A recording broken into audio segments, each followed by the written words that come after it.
Bonjour à tous, ici Richard, professeur des écoles admis au CRPE. Après le succès de la première vidéo sur la didactique en français, j'ai décidé de faire une suite en maths. Je vais donc vous présenter un questionnaire pour s'auto-évaluer. Ce questionnaire traite quasiment tout ce qui peut tomber en didactique au concours, c'est-à-dire la partie 3. Il va pouvoir servir à ceux préparant le concours, mais également aux professeurs débutants qui ont oublié ce qu'ils ont appris. J'en profite pour vous dire que si vous êtes intéressé pour recevoir des conseils exclusifs que vous ne trouverez dans aucun livre et qui ne peuvent provenir que d'un candidat admis au CRPE, vous pouvez aller visionner mes vidéos sur les formations que j'ai créées et qui se trouvent également en lien dans la description. Cette vidéo va se décomposer en deux parties. Une première partie générale traitant de connaissances didactiques et pédagogiques en mathématiques, puis une seconde s'intéressant plus précisément aux 4 domaines relatifs aux maths, c'est-à-dire grand A les nombres, grand B le calcul, grand C la géométrie, et enfin grand D les grandeurs et les mesures. Je vous conseille d'essayer de répondre aux questions, soit dans votre tête, soit à l'écrit sur une feuille, avant de visionner la réponse, soit en consultant au préalable le fichier de questions dans la description, soit en mettant la vidéo en pause. Partie 1, connaissances didactiques et pédagogiques générales. Première question. Quelles sont les compétences des cycles 2 et 3 dans les programmes? Il y a 6 compétences en lien avec les 5 domaines du socle. Chercher, modéliser, représenter, raisonner, calculer et communiquer. Quant à la compétence chercher, elle est en lien avec les domaines du socle 2 et 4. Autrement dit, c'est s'interroger pour résoudre un problème, en testant des pistes de solution. Au cycle 3, c'est la même chose, mais en variant davantage les supports. Pour modéliser, c'est en lien avec les domaines du socle 1, 2 et 4. Au cycle 2 et au cycle 3, il s'agit de faire le lien entre maths et réalité. Au cycle 2, c'est reconnaître des formes dans des objets réels. Au cycle 3, c'est reconnaître des relations géométriques. Alignement, parallélisme, perpendicularité, symétrie, etc. S'agissant de la compétence représentée, elle est en lien avec les domaines du socle 1 et 5. Il s'agit de représenter physiquement les maths, par exemple avec un dessin pour les fractions ou des schémas pour résoudre un problème. S'agissant de la 4e compétence, raisonner, elle est en lien avec les domaines du socle 2, 3 et 4. Au cycle 2, il s'agit de réussir à anticiper un résultat et au cycle 3, organiser divers éléments pour résoudre un problème et le justifier. S'agissant de la 5e compétence, calculer, elle est en lien avec le domaine 4. Au cycle 2, on étudie les nombres entiers et au cycle 3, c'est calculer les décimaux et utiliser une calculatrice. Enfin, s'agissant de la 6e compétence, communiquer, elle est en lien avec les domaines du socle 1 et 3. Au cycle 2, il s'agit d'utiliser l'écrit et l'oral pour justifier ses raisonnements.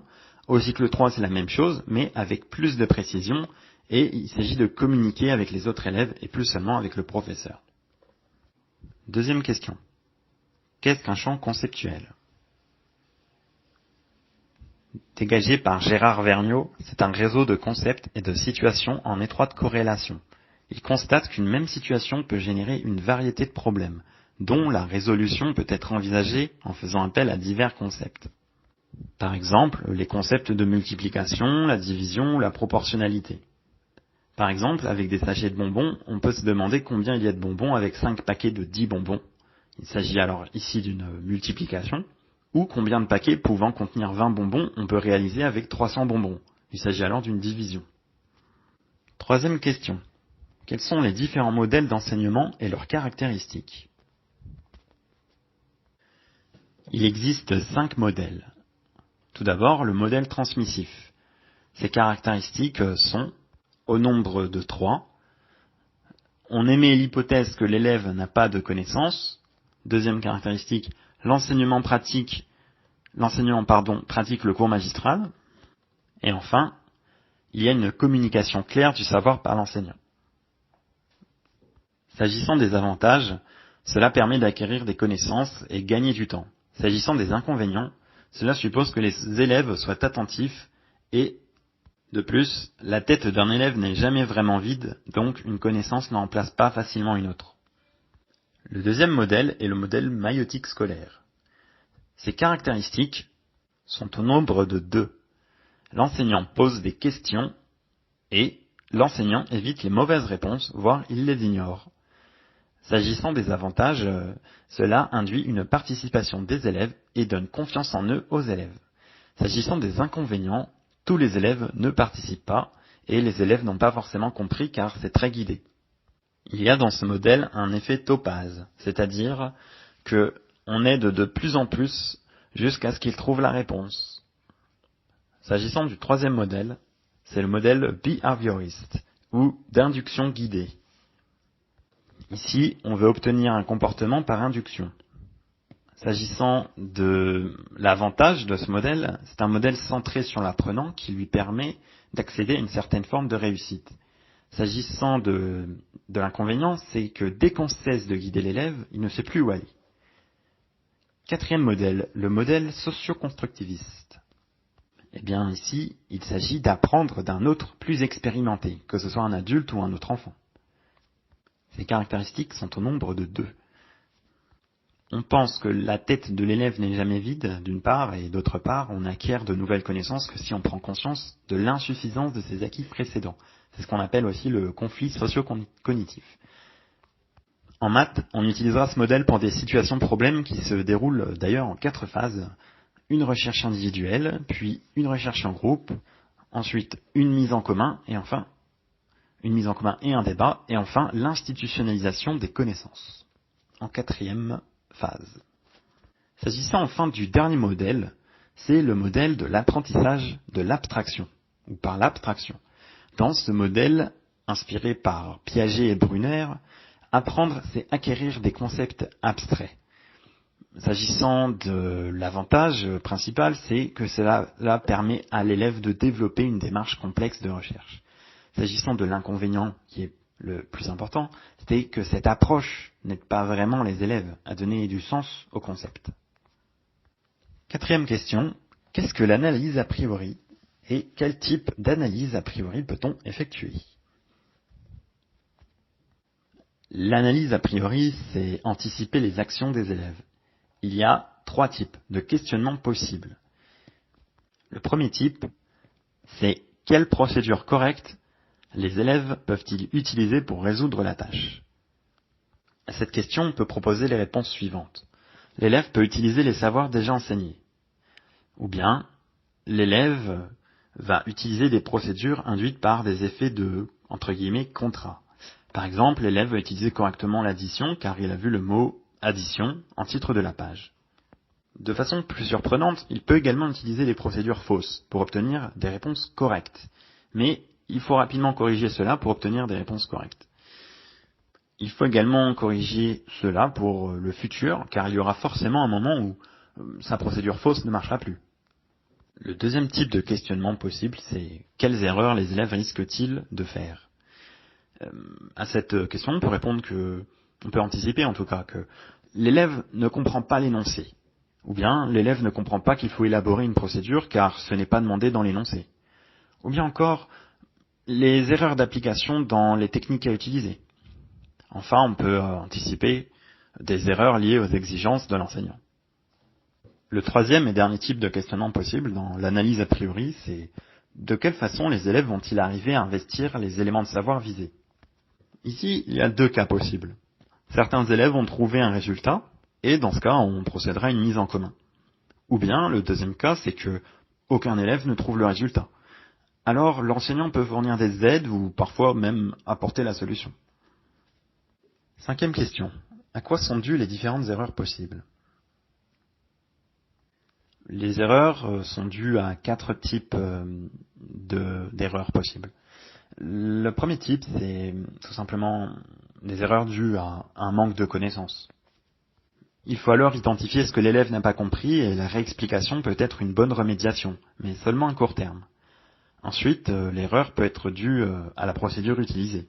Parfois, l'élève invente sa propre procédure, c'est ce qui s'appelle d'ailleurs le théorème élève, ou le théorème en acte. Ensuite, troisièmement, il y a des erreurs qui sont dues à ce qu'on appelle le contrat didactique, c'est-à-dire les comportements attendus par l'élève de l'enseignant et inversement. La représentation de l'élève peut l'empêcher de résoudre un exercice et la représentation de l'enseignant peut l'empêcher d'anticiper des erreurs. Enfin, les erreurs peuvent être dues aux limitations des élèves. Par exemple, à cause de ce qu'on appelle la surcharge cognitive, c'est-à-dire quand il y a trop d'informations en même temps, la représentation qu'il a de lui-même en mathématicien, par exemple, il se dit les maths ce n'est pas mon truc, ou bien encore des problèmes de développement purement physique et ou psychologique. Sixième question. Quels sont les dispositifs de remédiation possibles? Alors ici je vais juste m'attarder sur deux types d'erreurs. Les erreurs dues aux conceptions de l'élève, dans ce cas il faut réexpliquer, questionner l'élève jusqu'à obtenir la réponse, ou bien changer les exercices pour une difficulté progressive, ou bien encore mettre en place une sorte d'entretien d'explication où l'élève explique sa procédure et qui va lui permettre de prendre conscience de l'insuffisance de cette procédure. Ensuite, les erreurs dues à une surcharge cognitive. Dans ce cas-là, il faut alléger la charge de travail, soit en l'aidant à se construire des automatismes, soit en l'aidant à mieux organiser son travail, soit en lui permettant d'utiliser des outils comme la calculatrice. Septième question, qu'est-ce qu'un problème dans l'enseignement? Un problème, c'est toute activité proposée à l'élève constituée de données qui renvoient à un contexte éventuel, et d'un but à atteindre. Huitième question, dans quel contexte peut-on rencontrer des problèmes à l'école? Il y a une diversité de contextes, des problèmes de la vie courante, de maths pure, ou relevant d'autres disciplines comme la physique. Et également une diversité pour communiquer les données, le but et les contraintes. Autrement dit, une diversité dans la forme. On peut communiquer les données soit à l'écrit, à l'oral, uniquement avec de l'écrit ou bien accompagné d'images par exemple. Neuvième question. Pourquoi des problèmes dans l'enseignement? Pourquoi y a-t-il des problèmes dans l'enseignement? Le problème a une place centrale dans les programmes de maternelle et d'élémentaire. Cela provoque la réflexion des enfants en maternelle, la démarche de recherche, notamment avec des tâtonnements en cycle 2, et enfin constitue le critère principal de la maîtrise des connaissances dans tous les domaines des mathématiques au cycle 3. Dixième question. Quels sont les 3 buts possibles des problèmes? Un problème sert à soit acquérir une nouvelle connaissance dans une situation problème, soit évaluer les compétences à la fin d'une séance ou d'une séquence, ou bien, troisièmement, à apprendre à chercher. On appelle ce type de problème un problème ouvert. 11e question, comment résout-on un problème? Il faut dans un premier temps que l'élève se construise une représentation du problème, en reliant les informations entre elles et en leur donnant du sens. Il peut utiliser des règles du contrat didactique, comme par exemple tout problème que l'enseignant donne a une solution. Une fois le problème représenté, il doit rechercher et élaborer une procédure. Il existe plusieurs stratégies. La stratégie du chaînage.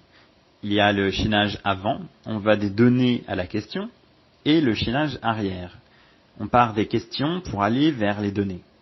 La limite de ces deux stratégies est une surcharge cognitive.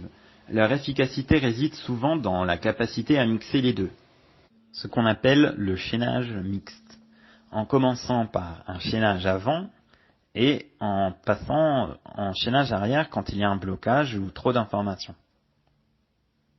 Ensuite, la deuxième stratégie, c'est la démarche scientifique ou démarche d'investigation.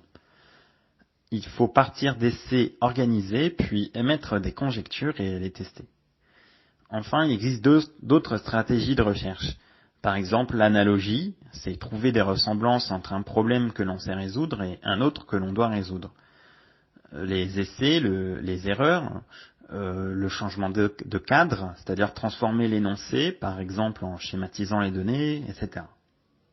12e question, qu'est-ce qu'un problème ouvert? Ce sont des problèmes pour introduire une connaissance nouvelle et apprendre à chercher. S'approprier la démarche scientifique, entre parenthèses. Il demande aux élèves de faire des essais, de conjecturer, de tester et enfin de prouver. Il possède les caractéristiques suivantes. L'énoncé est court, l'énoncé n'induit ni la méthode ni la solution. Le problème se trouve dans un domaine conceptuel avec lequel les élèves ont assez de familiarité. 13e question. Quels sont les avantages du problème ouvert? Il contribue à l'éducation civique de l'élève car il doit souvent travailler dans un groupe et expérimente ainsi l'entraide. Le deuxième avantage, c'est que cela permet à l'enseignant de mieux cerner les différences cognitives de chacun car si l'énoncé est le même, les solutions et les méthodes sont différentes pour chacun. Partie 2. Domaine de l'enseignement des mathématiques. Grand A. Nombre. 14e question. Quel type de problème les élèves doivent savoir résoudre en fin d'école maternelle? Ils doivent résoudre 4 types de problèmes. Les problèmes de mémorisation, avec la reconnaissance ou la réalisation de collections équipotentes, c'est-à-dire avec le même nombre d'objets. Des problèmes liés au repérage d'objets dans une liste ordonnée. Ici, les nombres sont utilisés comme mémoire de la position. Troisièmement, des problèmes de comparaison. Il faut déterminer, par exemple, quelle collection contient le plus d'objets. Et enfin, des problèmes d'anticipation. À partir du CP, les élèves apprennent à résoudre des problèmes en élaborant des procédures de calcul. Question 15. Quelles sont les procédures de base pour comparer les quantités? Il y a ici 3 types de procédures. La correspondance terme à terme, c'est-à-dire associer un à un les objets de 2 collections, et la correspondance paquet par paquet, qui est une extension du terme à terme. Ensuite, en deuxième procédure, il y a le dénombrement. Donc, ici, on a 2 moyens principaux, le subitizing ou le subitizing, c'est-à-dire la reconnaissance d'un seul coup d'œil de la quantité, ça s'applique sur de très petites quantités, et le comptage de 1 en 1, en utilisant la suite des mots nombres et en gardant le dernier mot utilisé en tête. Et enfin, la troisième procédure, c'est l'estimation approximative. Par exemple, il y a une dizaine d'objets ici. Question 16. Quelles sont les procédures de base pour trouver une nouvelle quantité?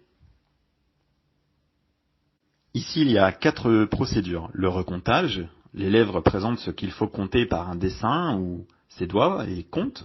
Le surcomptage, ce qui est une évolution du recomptage. Par exemple, si on ajoute 2 objets à 3 objets, l'élève retient le nombre 3 puis il lève 2 doigts en comptant 4, 5.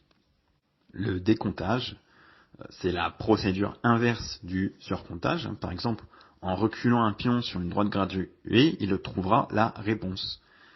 Et enfin, le double comptage, qui consiste à faire avancer 2 suites numériques décalées en même temps. Par exemple, compter à partir de 5 jusqu'au 9, en levant en parallèle un doigt à chaque fois qu'on avance d'un chiffre, pour au final ne retenir que le nombre de doigts levés, afin de trouver de combien on a avancé pour passer de 5 à 9, c'est-à-dire 4. Question 17. Quels sont les registres possibles de représentation des nombres? Il existe 3 registres de représentation des nombres. Analogique, en utilisant soit ses doigts, soit des constellations, c'est-à-dire les faces sur les dés, ou bien encore des quantités d'objets. Soit le registre verbal, écrit comme oral, soit enfin le registre symbolique, avec les écritures chiffrées. Question 18. Qu'est-ce que le transcodage?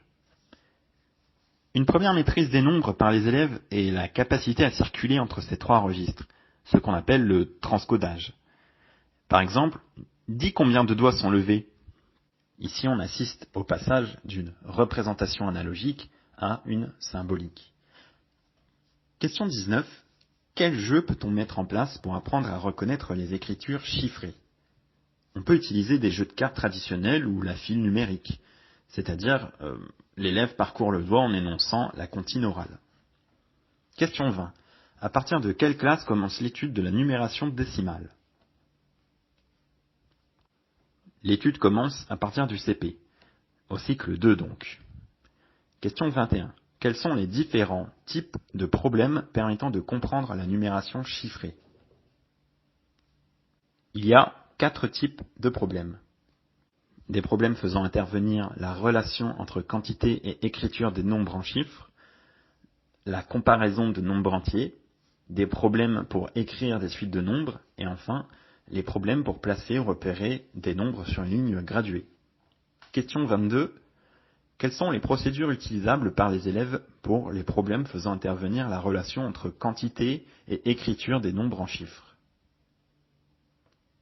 Ici, on peut utiliser 2 procédures. Soit représenter la quantité d'objets par des groupements successifs régulier de 10. Par exemple, on peut constituer un groupement de 10 qui représentera une dizaine, puis 10 groupements d'une dizaine qui représenteront eux-mêmes une centaine. Ou bien la deuxième procédure, c'est représenter la quantité par un nombre limité d'objets choisis à l'avance qui permet de produire l'écriture chiffrée. Par exemple, on peut faire un groupement de 10 carrés, ce qui représentera une dizaine, puis l'échanger contre un objet d'un autre type qui le représente, comme par exemple un triangle qui vaudrait cette dizaine. Ainsi, l'enfant pourra comprendre par exemple que le nombre 165 est égal à une centaine, 6 dizaines et 5 unités. Question 23. Quelles sont les procédures utilisables par les élèves pour des comparaisons de nombres entiers? Les élèves élaborent d'abord des procédures personnelles. Ils comparent les milliers, puis, si c'est identique, les centaines, etc. Puis ils apprennent une procédure dite experte. La plus enseignée, c'est celle en 2 temps. Dans un premier temps, on regarde si les deux nombres n'ont pas le même nombre de chiffres.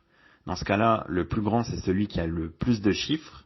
Et si il possède le même nombre de chiffres, on regarde le chiffre du rang le plus à gauche et on regarde à droite si c'est identique. Comme la procédure personnelle, mais de façon plus rationalisée, plus procédurale. Question 24. Quelle procédure mettre en place pour résoudre les problèmes relatifs aux suites de nombres? Quelles sont les erreurs fréquentes des élèves? On distingue la suite des nombres de 1 en 1 et la suite de 10 en 10, puis de 100 en 100. L'erreur fréquente, quand on avance de 1 en 1, c'est que l'élève écrit 39 après 29. C'est-à-dire qu'ici, il a fait avancer de 1 le chiffre des dizaines et non des unités. On peut utiliser en remédiation une bande numérique graduée, par exemple. Question 25. Quelle est l'erreur la plus fréquente sur les problèmes pour placer ou repérer des nombres sur une ligne graduée? L'élève ne tient pas compte du pas choisi et considère que c'est toujours de 1 en 1 sur la base des exercices précédents. Question 26. Quels sont les 3 types d'apprentissage possibles s'agissant de la désignation orale des nombres et le passage de l'oral à l'écrit et de l'écrit à l'oral?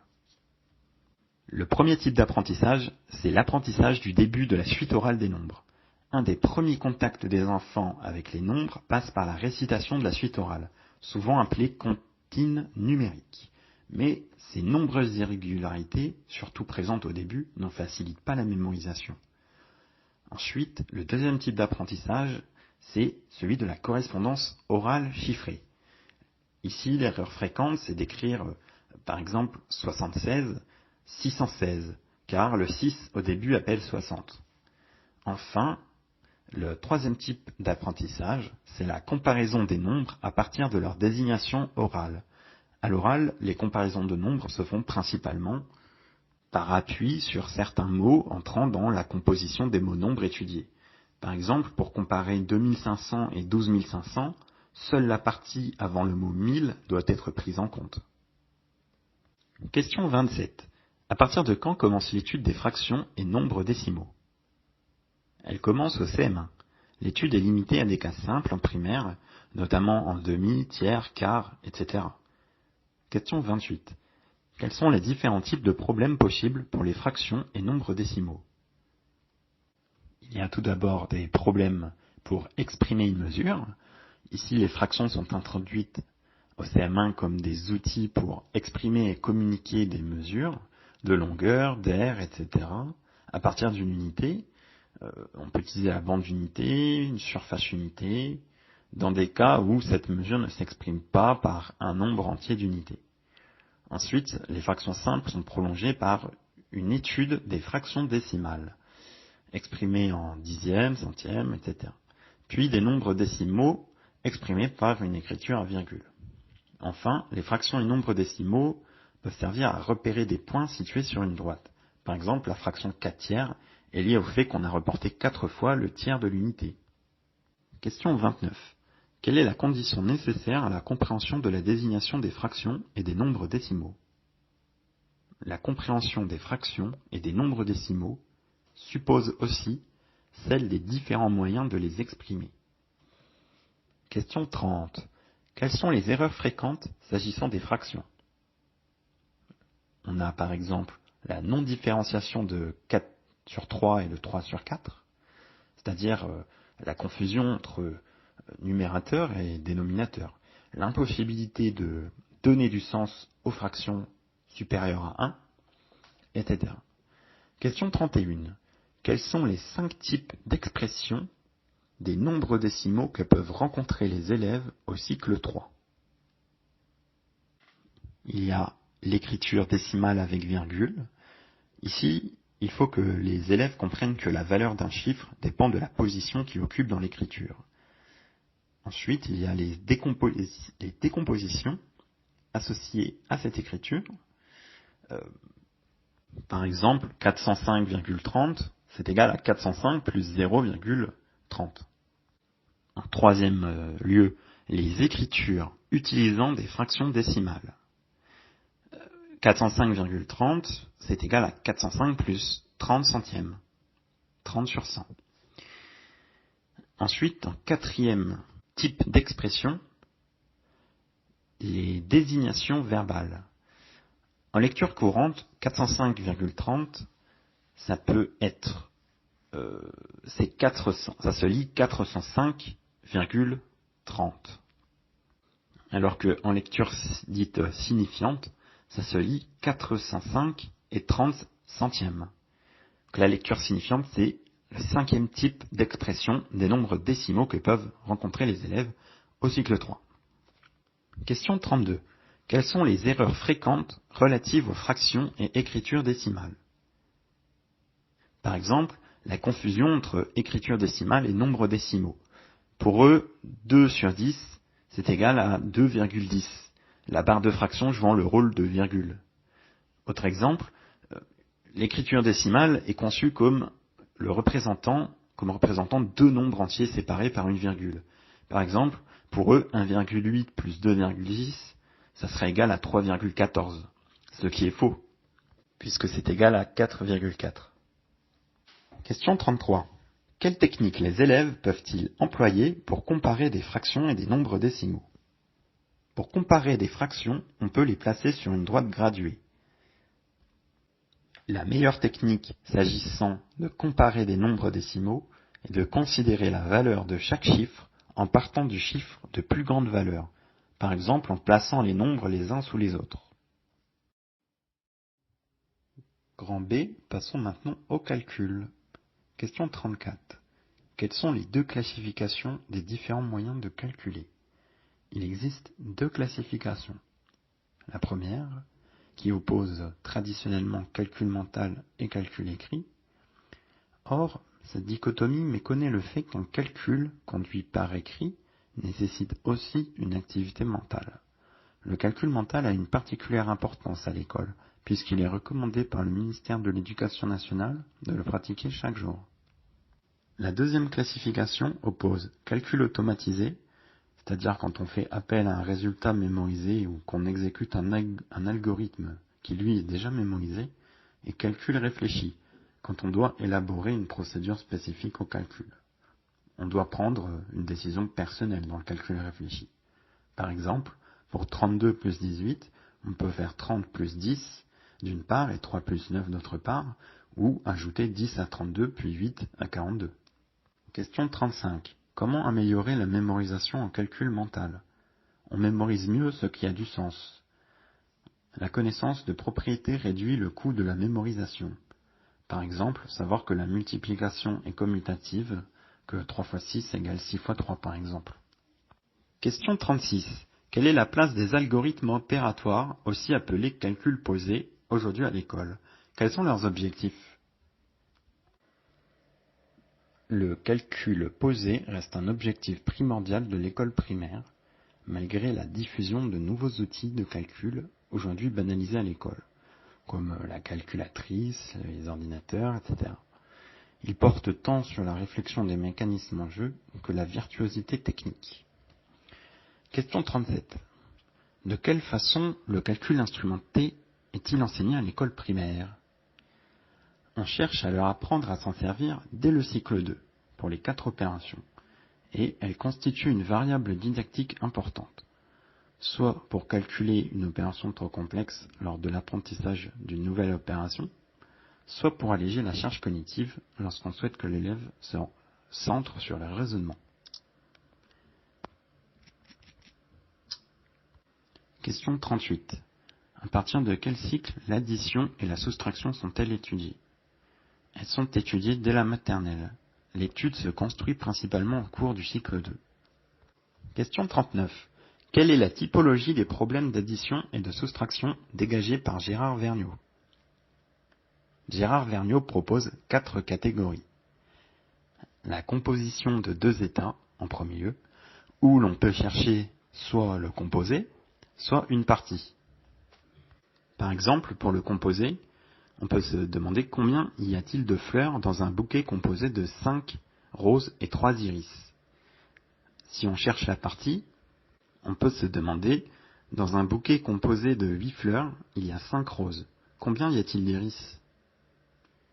La deuxième catégorie, c'est la transformation d'un état, où l'on peut soit chercher l'état initial, l'état final, ou la transformation. Par exemple, si on cherche l'état initial, Pierre a gagné 5 billes, il en a maintenant 15.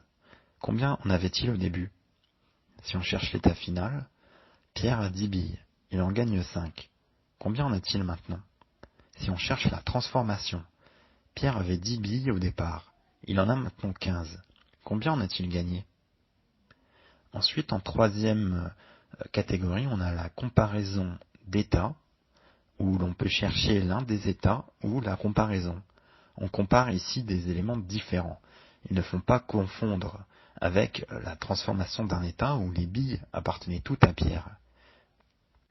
Si le problème était Pierre a 5 billes et Charles a 5 billes, combien ont-ils de billes ensemble? Il aurait s'agi d'une comparaison d'états. Maintenant, un exemple, si on cherche un état, Bernard a 25 petites voitures. Il en a 5 de plus que Charles. Combien Charles en a-t-il?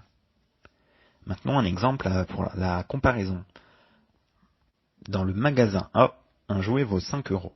Il vaut 6 euros dans le magasin B. De combien est-il moins cher dans le magasin A? Enfin, le quatrième type, la composition de transformation, avec soit recherche de la transformation composée, soit de l'une des composantes. Un exemple, si on recherche la transformation composée, Gérard a joué 2 parties de billes.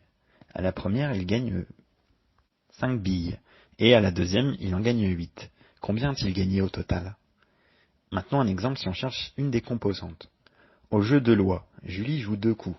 Au deuxième coup, elle avance de 9 cases. Au total, elle s'aperçoit qu'elle a reculé de 4 cases. Que s'était-il passé au premier coup? Pour ne pas confondre avec les procédures précédentes, remarquez bien qu'il n'y a pas d'état initial. On ne sait pas combien la personne a de billes au départ ou sur quelle case est la personne sur le jeu de loi. Question 40. Quelles sont les procédures possibles de résolution d'un problème de calcul? On a tout d'abord transformer l'énoncé en réalité, soit avec ses doigts, des schémas, des objets, etc. Ou bien utiliser le comptage avant ou arrière, soit mentalement, soit en l'écrivant. Enfin, on peut utiliser un algorithme opératoire. Ces procédures dépendent à la fois de l'interprétation que l'élève fait de la situation, des procédures expertes de résolution qu'il connaît, et enfin de la taille des nombres. Question 41. Quelle procédure peut-on utiliser pour améliorer la mémorisation du répertoire additif, ou ce qu'on appelle les tables d'addition? Pour cela, il faut disposer en mémoire à long terme des résultats des tables, ce qui permet de les fabriquer instantanément et donc d'alléger la charge de travail, ce qui diminue d'ailleurs les risques de surcharge cognitive. La maîtrise totale du répertoire suppose de connaître toutes les équivalences, c'est-à-dire, par exemple, savoir instantanément que 5 plus 7 égale 12, mais également que 12 moins 7 égale 5. Question 42. Lors de quel cycle étudie-t-on la multiplication et la division? L'essentiel des compétences se construisent principalement au cycle 3. Notamment pour la division, puisque la multiplication peut être vue dans certains cas comme une simple suite d'addition. Question 43. Quelles compétences sont attendues à travers l'étude de la multiplication et la division? Comme pour l'addition et la soustraction, les compétences sont de 2 types. Être capable de résoudre des problèmes, d'abord par des procédures personnelles puis expertes, et ensuite, le deuxième type, être capable de produire le résultat d'un calcul. Question 44. Quelle est la typologie des problèmes de multiplication et de division dégagés par Gérard Vergniaud? Gérard Vergniaud propose 4 catégories. La première est celle de situation de proportion simple avec présence de l'unité. Il peut s'agir de problèmes de multiplication, de division-partition, où l'on cherche la valeur d'une part, ou enfin de division-quotition, où l'on cherche le nombre de parts. Par exemple, pour la partition, je déplace un pion sur une piste graduée, par bond régulier. En partant de 0 et en 12 bonds, le pion arrive à la position 192. Quelle est la valeur de chaque bond? Maintenant, un exemple pour la quotition. Je déplace un pion sur une piste graduée, en partant de 0, par bond régulier de longueur 12. Je suis arrivé à la position 192. En combien de bonds? La deuxième catégorie est celle de situation de proportion simple, sans présence de l'unité.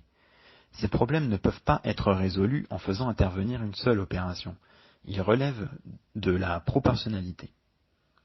Troisième type, les situations de comparaison faisant intervenir des expressions du type fois plus, fois moins.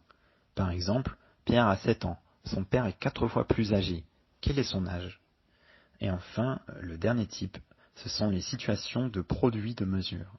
Il s'agit de situations qui peuvent être schématisées par un tableau à double entrée ou l'aire d'un rectangle. Par exemple, quel est le nombre de carreaux sur une page de cahier? Quadrillé de 25 carreaux sur 60 carreaux. Question 45. Quelles procédures de résolution sont utilisables pour les multiplications et les divisions? Pour les multiplications, on peut utiliser des dessins, schémas, procédures additives. La procédure additive, c'est par exemple le fait que 6 fois 3, c'est égal à 6 plus 6 plus 6.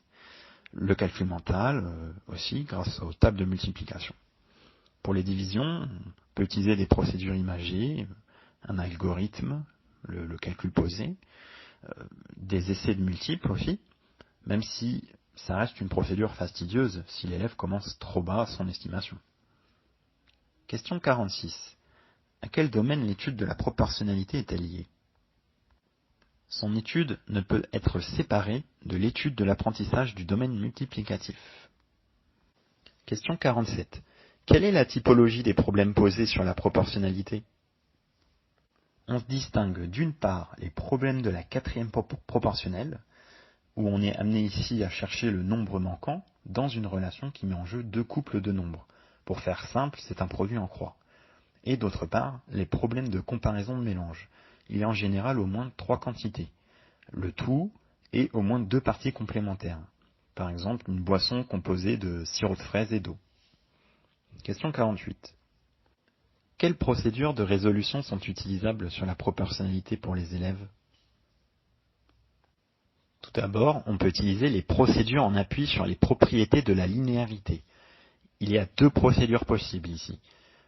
En appui sur la seule propriété multiplicative de la linéarité, qui revient à considérer que 10 coupes, c'est 2,5 fois plus de coupes que 4 coupes, et donc il faut prendre 2,5 fois plus de chaque quantité d'ingrédients.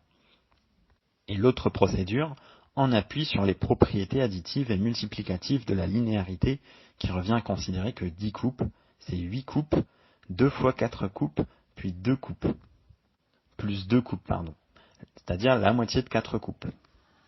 Ensuite, on a la procédure en appui sur le passage par l'image de l'unité, aussi appelée règle de 3. Elle s'appuie sur la propriété multiplicative de linéarité mise en œuvre en cherchant les quantités nécessaires pour une coupe. Ce qui permet ensuite d'avoir la réponse pour n'importe quel nombre de coupes. Et enfin, les procédures en appui sur le coefficient de proportionnalité. C'est trouver le nombre qui permet de passer de 4 à 2, de 10 à 5, etc. Si on passe de 10 à 5, le coefficient de proportionnalité est donc de 2. On a divisé par 2. Passons maintenant à la partie géométrie. Question 49.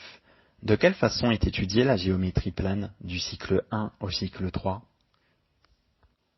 L'enseignement commence dès la maternelle. Au cycle 1 et 2, on travaille principalement la géométrie perceptive, c'est-à-dire reconnaître à vue d'œil. On utilise progressivement les instruments qu'à partir du CE1. Au cycle 3, on travaille sur la géométrie instrumentée pour construire. Question 50. Quels sont les différents types de géométrie? Il y a des problèmes de modélisation qui font intervenir des objets concrets, mais qui ne peuvent être résolus de façon pratique et nécessitent des concepts géométriques. Et de l'autre côté, on a des problèmes géométriques qui ne font intervenir que des objets idéaux. Question 51. Comment faire acquérir les propriétés des figures aux enfants? Par la manipulation d'objets dans le monde réel. Question 52. Comment construire la représentation d'un concept géométrique? L'activité de construction passe par une anticipation mentale du produit fini.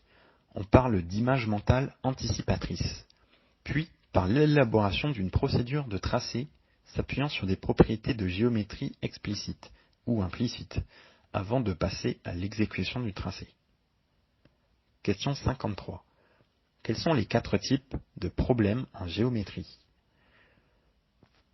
Les problèmes de construction, reproduction, description et de localisation.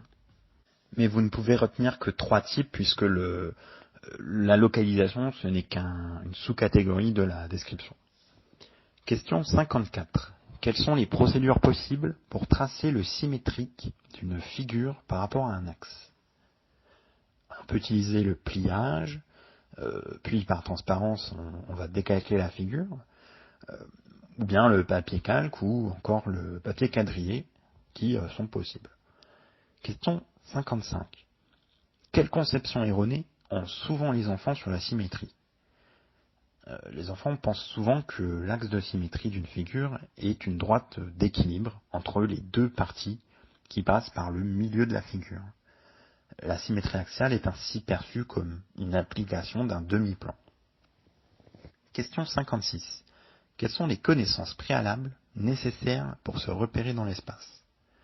Pour se repérer dans l'espace, cela nécessite des connaissances géométriques comme celles de l'alignement, de cercles, etc., mais aussi des connaissances spatiales qui relèvent de nombreuses disciplines, éducation physique, géographie, mathématiques, arts visuels, etc.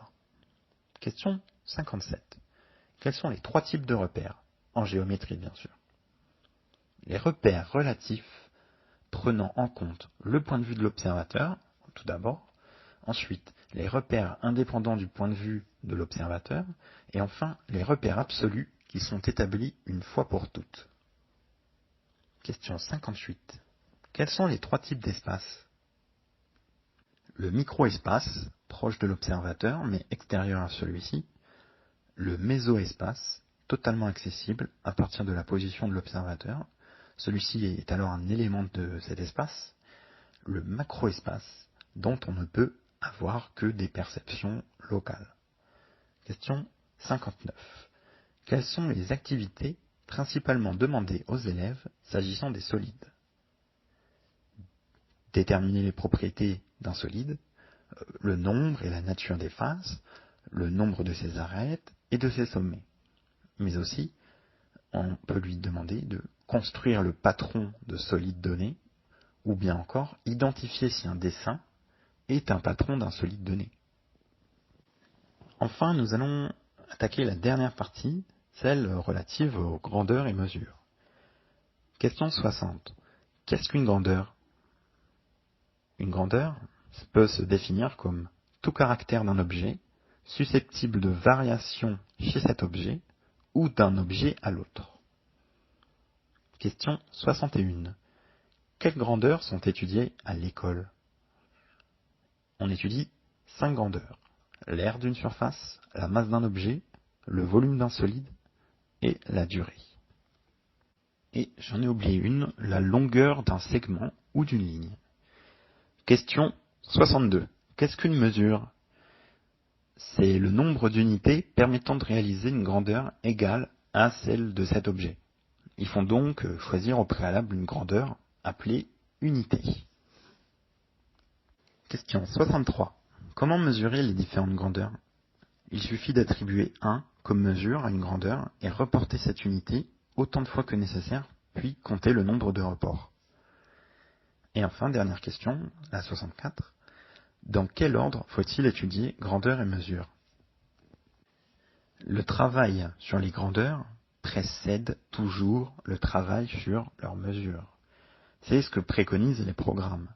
Dès l'école maternelle, on invite les élèves à comparer des objets du point de vue de leur longueur et de leur masse avant d'aborder les mesures de longueur et de masse au CP. Ainsi se termine cette vidéo, en espérant qu'elle puisse vous aider pour le concours du CRPE. N'hésitez pas à télécharger les fiches de questions-réponses qui seront plus claires que cette vidéo sur certains points. Pour ceux qui ne l'auraient pas encore visionné, j'ai fait la même vidéo sur la didactique en français. J'ai également créé des formations pour vous permettre de vous démarquer et ainsi maximiser vos chances de réussite au CRPE. Une formation générale et une plus précise sur le dossier des oraux. Tous les liens sont en description.